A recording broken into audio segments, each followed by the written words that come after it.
Hi, this is Ralph Zuranski. I'm on the phone with Bill Hibbler. I'm doing his In Search of Heroes interview. He's one of the people that I've seen at many of the internet conferences where I've taken photos and run the computers. How are you doing today, Bill?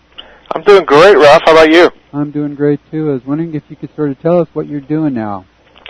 I do a couple of different things, Ralph. The way I started out in internet marketing was kind of becoming like the consumer watchdog for the internet marketing crowd, basically reviewing products and basically just sharing my experiences. You know, I bought this, it's great. And there's a lot of people doing, I bought this and it's great. But I also come out and say, I bought this and it's really not so great. And avoid this and try to, because a lot of people come in and they pull out their credit cards and start buying tons of things, a lot of which isn't that great and not necessarily what they need.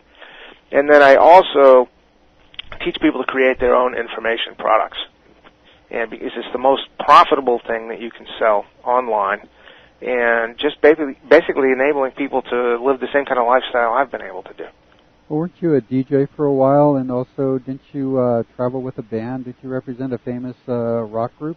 I started out in selling guitars, vintage guitars, to rock stars when I was 15.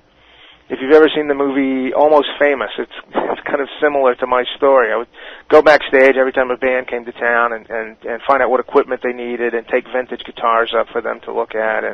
And it was a great, for me, I was just, trying to meet my heroes, my rock and roll heroes. And that evolved into me eventually, becoming a behind-the-scenes person in music business. I worked with British band Humble Pie in the early 80s. I managed Glenn Hughes from Deep Purple in the 90s. But I got to meet almost, every big band on the circuit, in the 70s and 80s. Wow. What would you say that the rock stars were heroes to you, or some of them weren't very heroic? They were heroes to me, and some of them still are. But we'll probably get into this a little bit more later on. But the problem with that is nothing against any of those people, but it's like a lot of people that are heroes, like rock and roll heroes or athlete heroes. The whole career is, especially for rock stars, is designed to where you really only see a certain, a slice of the pie. You don't see the whole person. Uh-huh. You see this person on stage, and they're holding a guitar, they're singing a song, and your mind kind of fills in the rest. And then everything else you're fed about that person comes from the publicity machine, where a lot of it's fabricated. Mm-hmm. That's just part of the deal there. So having, if you try to model yourself after that person, unless you're also trying to be a rock star, it can be kind of disastrous, because a lot of times, as we know, those people's lives aren't together at all. Yeah. How many rock stars have we seen, overdose on drugs and die? Sure. So, not the best role models, but those were my heroes then, at that time. Mm-hmm. Well, I know that you've been through some pretty low times in your life. When was the lowest point in your life, and how did you change your path to win a victory over all obstacles? Well, when I started out at 15, I was doing the guitar thing, and what I saw then is my job. In order to do my job, I had to get backstage. I had to get through security, and it's kind of like a salesman now that has to get past the secretary or the receptionist, the gatekeepers. It's really kind of similar. Mm-hmm. So, I would walk up at first and I would try to explain, well, I'm here, I've got these guitars, and a lot of times I was asked by the band to be there. It was in my name, if somebody mess up, my name wouldn't be on the list. Mm-hmm. And these security guys could care less. It was like, whatever, your name's not on the list. So I observed that wasn't working. It's just going up trying to explain my situation. But, going to all these shows, what I would watch is I would see a road manager, someone come along, and sometimes these people would have their backstage pass on, and sometimes they wouldn't. But I saw many people without a pass. They would just walk, some guy with a briefcase covered in backstage passes from other shows would come walking in, and he wouldn't stop and try to explain anything to the security guard. He would just walk in the door like, of course he's going to walk in the door. He owns the place. It's his production. He belongs there. Mm-hmm. And those people were usually British. Yeah. And if the security guard questioned them, they were just kind of like, what what are you talking about? You know, they just looked at him like, you know, of course I belong here. Yeah. And so, I mean, I wasn't consciously aware of it, but I began to model those people. I mean, I went out and got my briefcase and I covered it with music. You know, I didn't have a bunch of backstage passes, but I covered, you know, manufacturers, stickers, and I was a good mimic. I could do the British accent as well as the Brits could. And so that became the deal. And usually, you know, I remember the first time I tried it, I just walked in and walked in the door. Nobody asked me anything. Mm-hmm. And if they would ask, hold on, where do you think you're going? Oh, I'm going to the dressing room. Where's your pass? I don't know. I left it on the bus. And just keep walking, like you're not, you know. And it's like they would just like, oh, okay, and let you go. Mm-hmm. and so, you know, that became. I mean, I've even have arguments with them. It's like, all right, mate, I'm going to go. When the band comes out and they're looking for their guitars, then you tell them that you didn't let the guitars come in because I didn't have a pass, all right? And start to walk away, and they're like, oh, wait, hold on, go ahead, go inside, you're okay. And so, you know, that was my early experience with learning to model other people. Uh-huh. Was that your lowest point in your life? That was not the lowest point in my life. That's how I began to overcome obstacles. What happened when I went backstage to those shows is I saw this guy, the road manager, and I was just fascinated by this. He's like the manager of the band on the road. He's running the show, and that's what I wanted to be. But I had no idea how to do that, and I didn't, you know, there was no internet or anything then. It was like hard to find any kind of role models. And I realized, I think, inside that what I really needed to be doing was like working with local bands and just getting more experience and, you know, working my way up. Mm-hmm. But I was afraid to do that. It was like I was, you know, I dropped out of college after 6 weeks. I was an accounting major. It was like, you know, that would have been a horrible mistake. And I was managing a stereo store, and I was good at it. I had accumulated a lot of stuff. Yeah. I had like 2 big stereos, and I had a, you know, Betamax, which was a big deal then, and all this stuff. And so the idea of going to work for a local band, you don't make any money. So it was like I couldn't do that and pay my bills and keep all my stuff. Mm-hmm. Well, what happened is, you know, the whole deal, but it's like I ended up with a really nasty drug habit. Mm. I discovered, and this was late 70s, you know, up to about 1980, you know, discovered cocaine. Oh. And, you know, that just knocked me on my butt. Mm-hmm. I ended up pawning everything I owned. Wow. And, you know, it was all gone. I used to have like 7 or 8 vintage guitars gone, stereo, all that stuff gone. And I had this huge stack of pawn slips. Was all I had left. Mm. And I came to the point where I was been served eviction notice from my apartment. The power was turned off, and you know, I was like, you know, I was about to be homeless. Wow. And a friend of mine that was a drummer in a band came, and he was, you know, I'd known him since high school, and I'd worked for his band when I was in high school. And he offered me a job going on the road with his band. And it was like, up to that point, I wouldn't have taken it. I would have wanted to, but it was like, I couldn't afford to do that. Well, you know, I had to learn the hard way. I had nothing to lose at this point.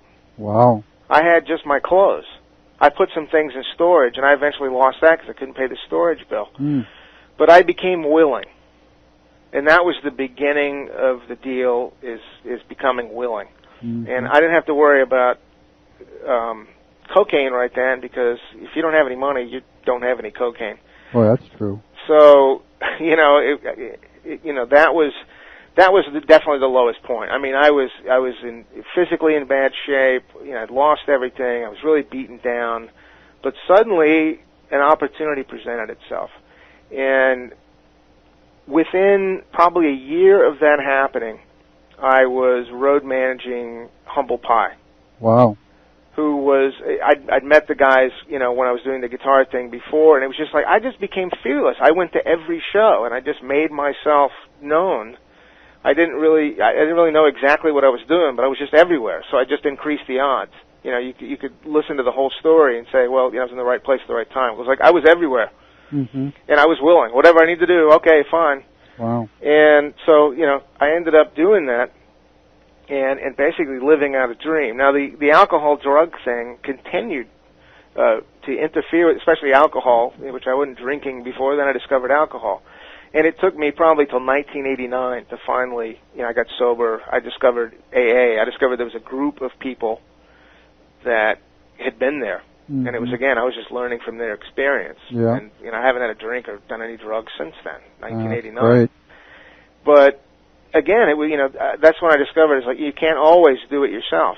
Yeah. But, there's strength in numbers. And it wasn't people preaching to you, don't drink and don't do it. It was just like, well, this is what I did. Yeah. And so I've tried to model a lot of the stuff I do on it. I don't want to preach to people what to do. I just, here's my experience, and that carries over into business and everything else too.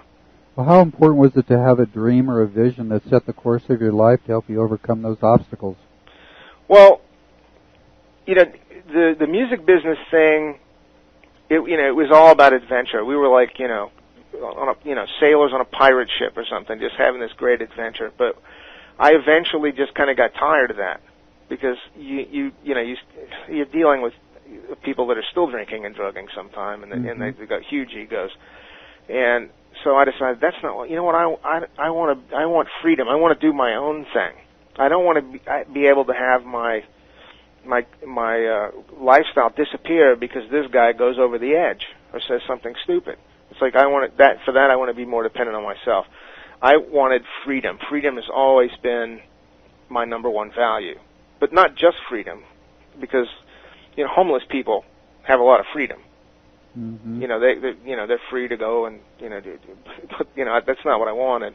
Sure. I wanted freedom on my terms, and so I wanted enough money I wanted to make enough money to live whatever lifestyle I choose to live. That could be material things, travel, and the ability to help other people do the same thing. I wanted to use my experience to save others the hassle of making the same mistakes I did. Mm-hmm. Yeah, boy, I can relate to that. Well, how important was it that you believed in the dreams that you had, that they'd eventually become reality? It's everything, Ralph.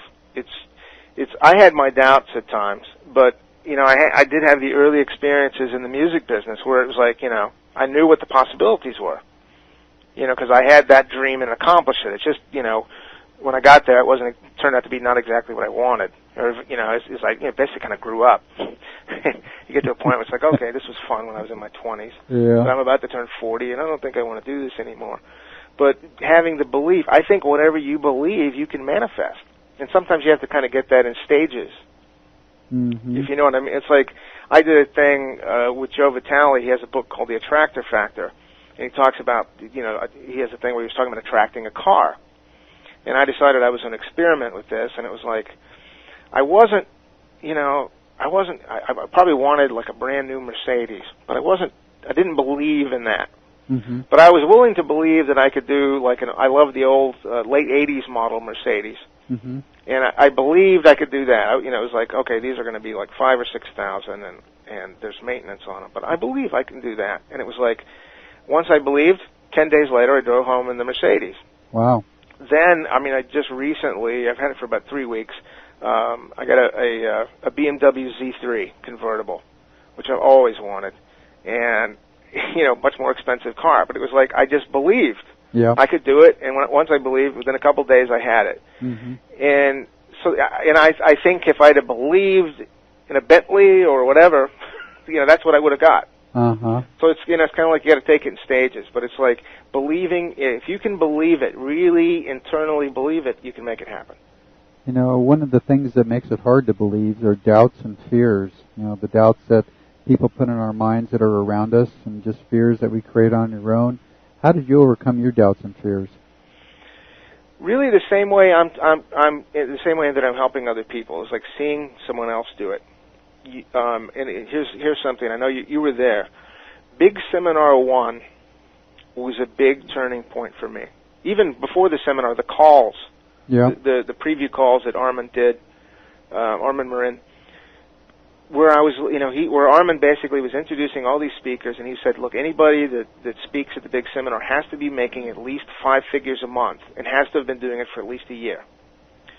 So, and I trusted Armand to do that, to give us those kind of people, and is I listened to each of those speakers, Carl Galletti, Frank Guerin, Alex Mendozian, all the great people that were there. I'd hear them talk about, they'd tell a little bit about their story. And they'd say, okay, well, I remember I'd been doing this for about a year, and I was making, $1,000 a month at that point, and I'm thinking, well, I've been doing this a year, and I'm making $2,000. And so just hearing, I heard these people, and it was like, for the most, they weren't smarter than me. I mean, they had more experience, but it wasn't anything that I couldn't do. Yeah. And it's like, okay, this guy's there. He's making, and I say guy because it just happens that all the speakers on Big Seminar 1 were guys. But it was, that's true. Not that women can't do it too, but it was these people were making 5 figures, and they'd taken the same path. So I thought, all I've got to do is model what they did. And with my own unique twist, I couldn't just be, I couldn't be, Armin Marin too. Yeah. But that was it, and that was just really encouraging to me, is hearing those stories. The other thing that was the key for me was forming a mastermind group. I'd done that when I was in music business, and I have a mastermind group today here in Wimberley, Texas. A group of people, Joe Vitale, Craig Perrine, Pat O'Brien, a lot of people that you know. Yeah. There's 6 of us at the core, and we meet once a week, and it's that kind of support, encouragement. And you don't have to have someone like a Joe Vitale in your group. It's been really beneficial to have Joe there. Yeah. But in my music business group, it was all, and Pat O'Brien was in that one, it was all unknown musicians in Houston. And all of us, one guy wanted a record deal, and he went out and got a record deal and was the opening act for Kiss on their 96 tour, and everybody accomplished their goals. So just forming a group of people so that you're not around the people that are like, and the type of people that they're like, you can't do that. You'll never make any money doing that. You'll never succeed at that. Having that kind of support group is just critical. Well, that's true. We've been on the Internet circuit for about 3 years now. How important is it to maintain a sense of humor in the face of serious problems? You have to keep your sense of humor. I mean, I don't always succeed every time, but you've got to be able to laugh at yourself sometimes. Yeah. And I think many people take themselves way too seriously. And it's just life is full of humor. I mean, even at your lowest point, you can laugh. So I think that's essential. Yeah. Well, who are the heroes in your life now? Well, I'd say my grandfather, who's no longer with us, but my grandfather was probably my number one hero. I thought my grandfather was rich. He was probably really more middle class, but he lived in a small town where he didn't have any overhead, and he ran a restaurant. And everyone in town knew him, and he was just a hero to me. And my first exposure to entrepreneurs, my wife is my hero. Lena raises, she's here in this little town. She raises a fortune for Russian orphans. She's originally from Russia, and this is her cause. And it's like, she first started doing bake sales and different things, and I thought, okay, she's going to raise a few $100s. I think the first year she raised $15,000 for orphans, and the money goes a long way over there, too. And she's just really devoted to that, so I really admire her. Joe Vitale is another hero. Besides his internet marketing and writing stuff, I just watched the guy at age 50. He's lost over 70 pounds, and he's competing in fitness contests. So that's pretty inspirational to me. And finally, my buddy Pat O'Brien, who I've watched go from a basically broke musician to, I think he's got like 40 or 50 different products on the market, and he's done that in less than 2 years. Wow. That's amazing. Well, how did they make a positive difference in your life? Like my grandfather, I would say the big impact that he had. I never got hooked on a paycheck.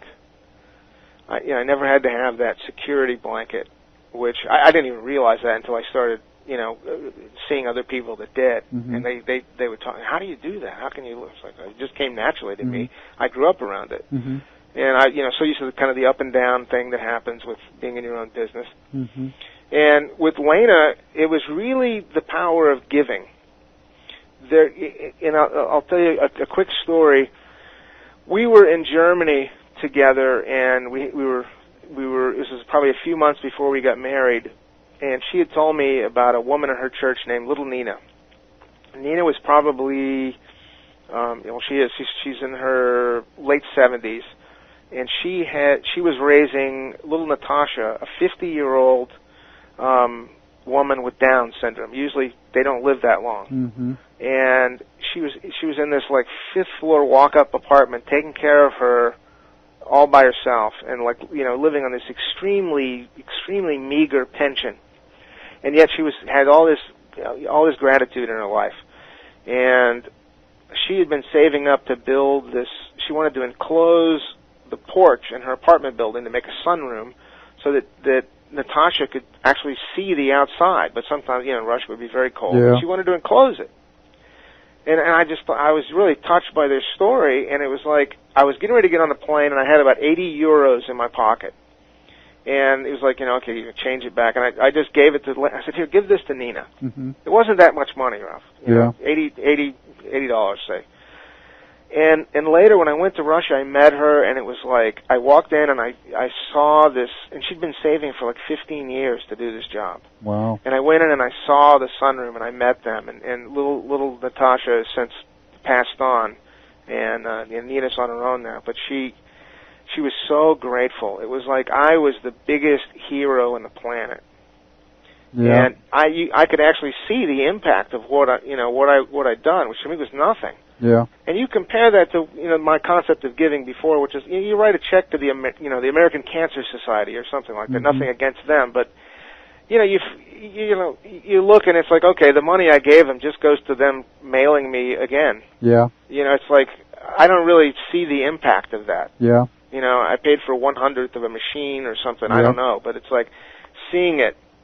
So that's something that I got from Lena's, and it's really helped me help her. Yeah. And then Joe was the opportunity to see the possibilities firsthand for the internet marketing lifestyle. Mm-hmm. I mean, it's like one thing to go hear these people speak at a seminar, but remember the rock and roll thing? It's like seeing them on stage is one thing. Yeah. Well, Joe, I see him all the time. He's doing it. There's no stretching the truth there. I see it, so that's inspirational to me. Mm-hmm. And with Pat, it's a little different. For me, it's because I could see. I don't take credit for Pat's success, but I could see that I could help someone else. Mm-hmm. Because he started out in this by just listening to me rattle on about internet marketing. Internet marketers are. We don't talk about autoresponders and all products and stuff. And it's like I introduced Pat to Joe, and one thing led to another. But just pointing the way and setting an example, was enough. And Pat's probably the first person I've really seen be really successful do that. Mm-hmm. And so that's inspirational to me. Yeah. Well, why are heroes so important in the lives of young people? Kids want heroes. And if they don't have them, if they don't have real heroes, they'll go with imaginary heroes. Like rock stars that we talked about, or athletes and other celebrities, movie stars, and they really aren't the best role models because you don't see, as I said, you don't see the whole person. You see like a carefully managed image for the most part. And I think real heroes, people can be seen close up, warts and all. Yeah. So that they're not someone that's on a pedestal, they're real people. Yeah. And it's got to be someone that's real. Yeah. Well, that makes a difference, doesn't it? Not do what I say, but do as I do makes such a big difference in the lives of kids. Walk your talk. Yeah. Well, how are you making the world a better place? Well, my thing is again, it's trying to show people that want freedom in the way that I do, how to get there without being taken for a ride, and really kind of giving them. Pat's kind of helped me see this. Is we get give them a peek backstage. Let them actually. At first I thought, well, people don't want to hear about stories about me going to San Antonio for the weekend. Mm-hmm. But actually, I did a promotion recently where it's like, that's exactly what I did. I told what we did, and I did a product promotion at the same time. And I said, I'm doing an experiment. I want to see if I can go on this trip and pay for it and make money while going out and having fun, just to show people it could be done. And I documented the whole thing. And I was kind of afraid that I thought, people are, they're going to think, I'm talking about myself, which is not what we're supposed to do. But it worked. It was like, people saw the possibilities. And I should have realized that from the beginning. But it's like it wasn't like me bragging. It was me showing them. Uh-huh. And so that's the kind of thing I try to do. And it's like, as you and I have talked about before, it was like I just got back from this seminar in Atlanta where I saw a lot of people that were into MLM and network marketing, and they were really, really getting pumped up, and they were writing big checks to get more pumped up. And I overheard these two ladies waiting to get some coffee, and I heard this lady say, you know what, she was really excited, and she was like, I've only got $200 left in my savings account, but it's like, I got to find a way because you got to do it, and it was like, it's like, man, this is, I didn't feel good about it because I knew what she was buying into, and I'm like, man, this isn't the way to go. And it was like, Armin Marin was there, Stephen Pierce, T. Harv Eker were there, and they were giving people reality. And I think the problem is, and this is what I try to help people avoid in a nutshell, is people want to buy magic beans. They want to buy the 3 beans and plant them, and you climb the beanstalk, and they always ignore the part of the story about the giant. Yeah. But that's what people want. They get so hooked up. Like you can get a website, it's ready-made, and we do all the work for you, and all you have to do is put it up, and you don't have to do anything, and it's going to be great. Yep. And it's like, I don't have to do anything except write the check. Yep. And so they write the check, and that's their the mistake they make. Yeah. And so I try to create tools that are really useful, and I try to evaluate other products and services so that people don't get ripped off and they don't try to buy magic beans. And I try to warn them, about magic beans. Mm-hmm. And beyond that, as far as making the world a better place, it's like I kind of look at it as like I try to go with the micro view, one person at a time. Yeah, boy, that's so true. That makes a big difference. Well, do you have any good solutions to problems facing society, racism, child spousal abuse, violence among young people? Child abuse, I think that a lot of us have experienced that in one form or another. Yeah. And I think, what most people tend to do is play the blame game. Mm-hmm. Everybody, including me, does that. Yeah. Or has done it. Instead, I think, playing the blame game is useless. You're not going to go, you can't go back and fix what happened, X number of years ago. Yeah. But what you can do is decide that it's going to stop with you. Mm-hmm. And if you have children, you decide that it stops here. Yeah. Because it always, it always goes from generation to generation. And it's like, that's the one thing you can do is just decide it stops here. And that's true. Spousal abuse, I've witnessed this firsthand. There's physical and there's mental abuse. And I think the physical abuse is usually what we pay the most attention to. Yeah. If you're getting physically abused, you got to get out. Yep. And there's usually denial and all these things. You got to get out. But a lot of people overlook the mental. And I've had people that have experienced both. I mean, the mental is so much worse. Yep. And if you're in that situation, you've got to get some counseling, or also you got to get out. Mm-hmm. It's scary. It's but it's like it's not going to change. You can't sit around and think this is going to go away.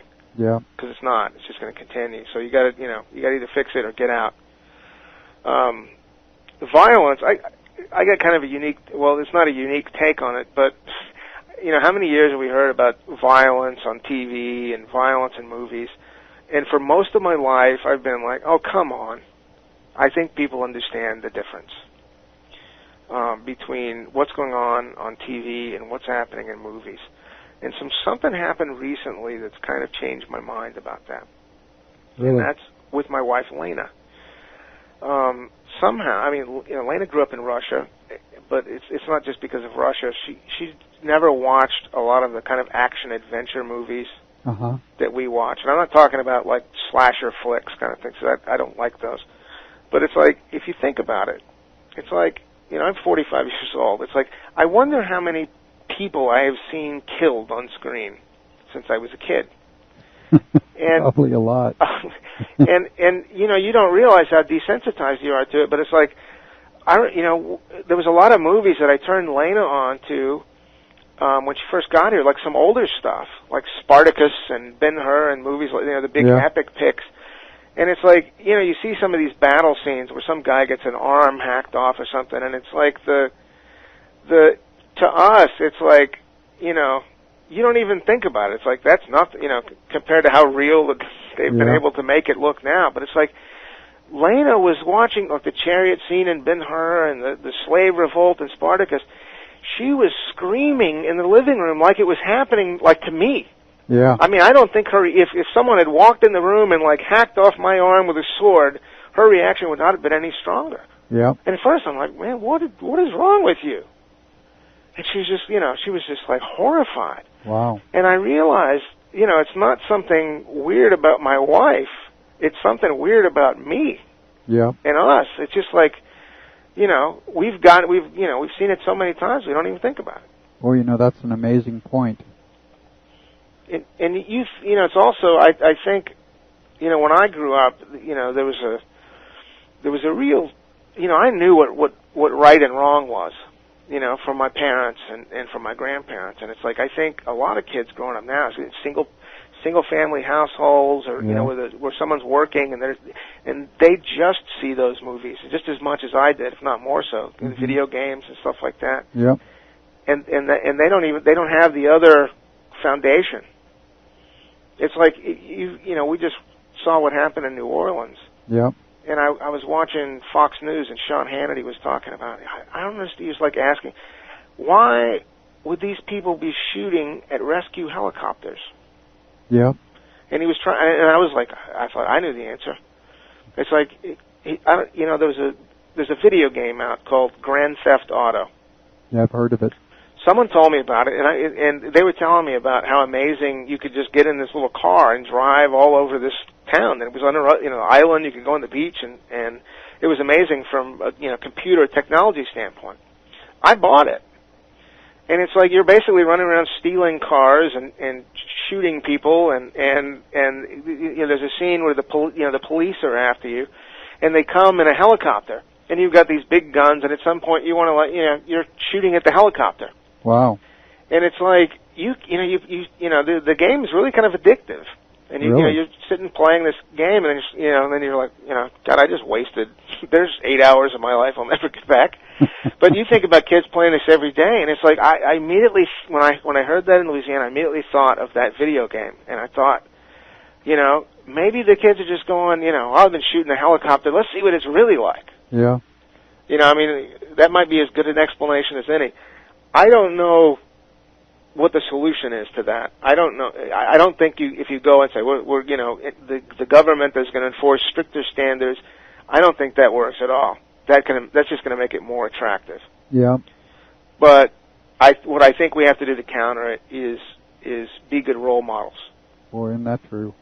My dad trying to preach to me all the time. Yeah. But as you said a minute ago, actions speak louder than words. Seeing is believing. So I think, with our own kids, walk the talk. And if you don't have kids, join an organization like Big Brothers or Big Sisters, where you go in and provide that role. And it's like it doesn't have to be a grand scale thing. It's not preaching. It's just showing people, so that it's attraction rather than promotion. Mm-hmm. So you think that's the most important things parents can do to help their children realize that they too can be heroes and make a positive impact on the lives of others, is by walking the walk rather than just talking the talk? Yeah, and go out and pursue your dreams.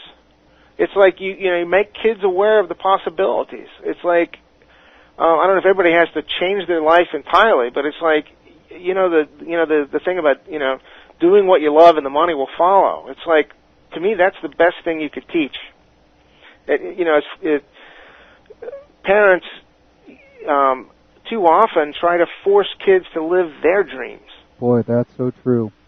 And I'd say, you encourage them to live their own dreams, and don't down their dreams. I dealt with that with the rock and roll thing for years, and it was a huge impact. My dad, we'd argue over hair length and things like that. Like, this is really an important thing, in the scheme of things. But it was like, what happened because of my family constantly putting down the rock and roll thing is that when I needed advice, I couldn't go to my parents. Yeah. Because I knew if I went to my parents and said, I'm really kind of worried because this band is doing this and this, and I'm not sure if this is really the right thing for me to do, they wouldn't help me make the right decision. Instead, they would just view that as an opening to come in. Well, see, you need to quit all that and go get a real job. That's what my parents told me, too. What is a real job, Ralph? Yeah. What is a real job? Get a real job. It's like, so, I can be miserable. Yeah, something you hate 40 hours a week, and then you come home and drink at night just to bury your sorrow because you're doing something that you dislike so much. Yeah, you just, there's no joy. And so you've got to, people ask me, what do I do for fun? It's like, I probably could do more things, but it's like, what do I do for fun? My job, my business is to me, it's fun. I'm doing, it's like, I don't want to, people talk about retirement. I don't want to retire. Why would I want to quit doing this? What would I do? Yeah. Go fishing? Yeah. But that's the key, is just encourage your kids to live their dreams and support them. That's funny. So many of the heroes I've interviewed, that has been their message, is that be an entrepreneur. They're the real heroes of society because they're pursuing their dream with every ounce of ability that they have and faith that it is going to become true, and overcoming every objection in their way, just learning how their dream doesn't work that way, but finally finding out how they can produce a quality product and service that's so valuable that they will attain their dreams. I agree with that, absolutely, 100%. Well, Bill, I really appreciate your time, and thank you for sharing the most difficult time in your life. I know there's quite a few people that have been there. I know I've been there and done that. And my situation is either kill myself or choose the free gift of salvation. Luckily, I made the right choice. But it's quite a rebuilding process, that's for sure. It is, but I think it's probably now that that we've gone through it, it's part of the bricks in that foundation. Yeah. Yeah. Well, you never realize how many blessings there are around you until you get to the point where you don't see any blessings at all and you're ready to kill yourself. Yeah. Well, again, I really appreciate your time, Bill. Thank you so much. Glad to do it, Ralph. Enjoyed it. Okay. Have a good day. You too. Okay. Bye. Bye.